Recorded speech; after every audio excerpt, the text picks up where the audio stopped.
CBR 250RR. Kicking off our list is the CBR 250RR, a screaming little inline four that revs out to nearly 20,000 RPM, and it sounds just as wild as you would expect. Take a listen.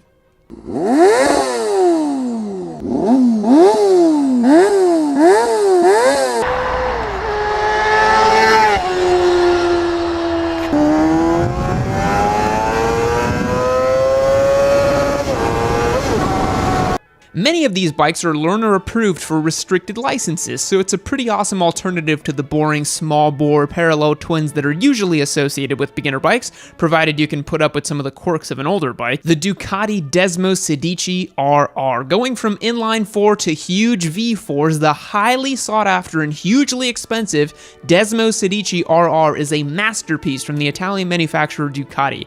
I've known about these bikes for a while, but after going through my Ducati history video, I looked into them more and found that they are much more than the sum of their parts. Take a listen.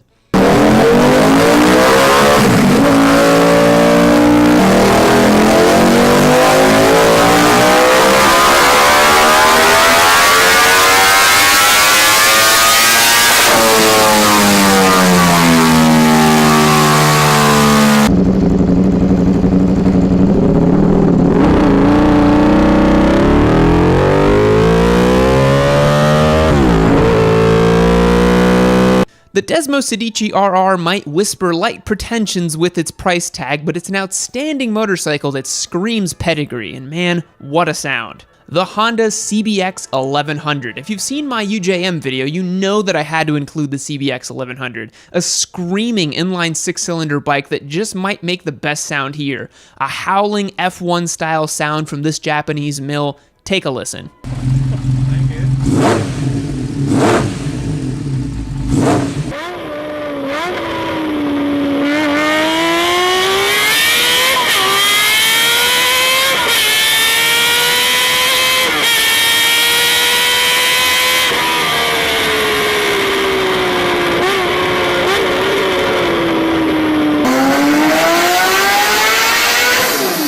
The CBX 1100 was short-lived as consumers didn't favor a six-cylinder bike over other four-cylinder offerings, but I'm glad to see there are still some rare examples being flogged out there.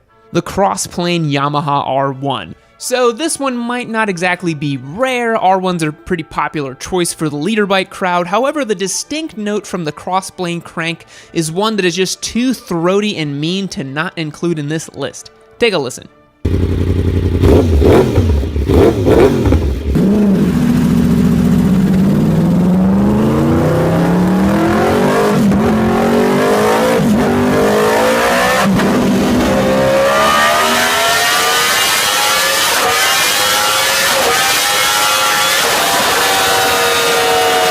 The R1 hasn't always been a cross-plane crank, only the last two iterations of the superbike have had the distinct setup, and I think Yamaha has done a great thing by distinguishing themselves from their Japanese contemporaries by offering something with a little more character than the standard inline four-cylinder.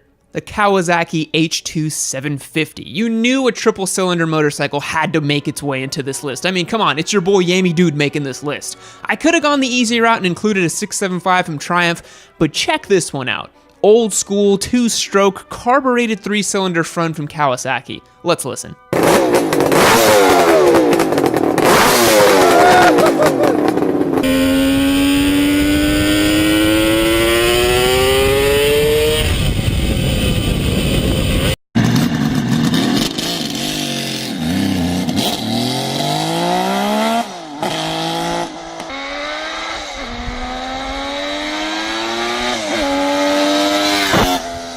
Brimming with character and an excellent old school vibe to it. I love the way the H2 750 sounds, and yes, it's the same H2 that the new one derives from.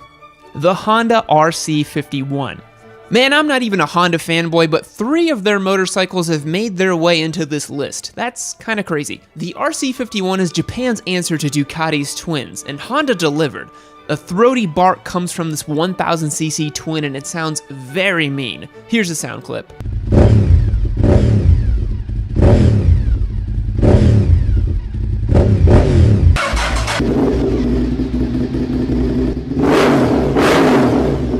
The RC51 is a bike I'd love to get my hands on one day and ring out and have some fun with, but until then, I'll have to settle living vicariously through YouTube. The RZ or RD 500. Rounding off our list is another one from Yamaha, another two-stroke, another V4, but with a dash of old-school charm. The RZ or RD 500 has a fire-breathing sound. Take a listen.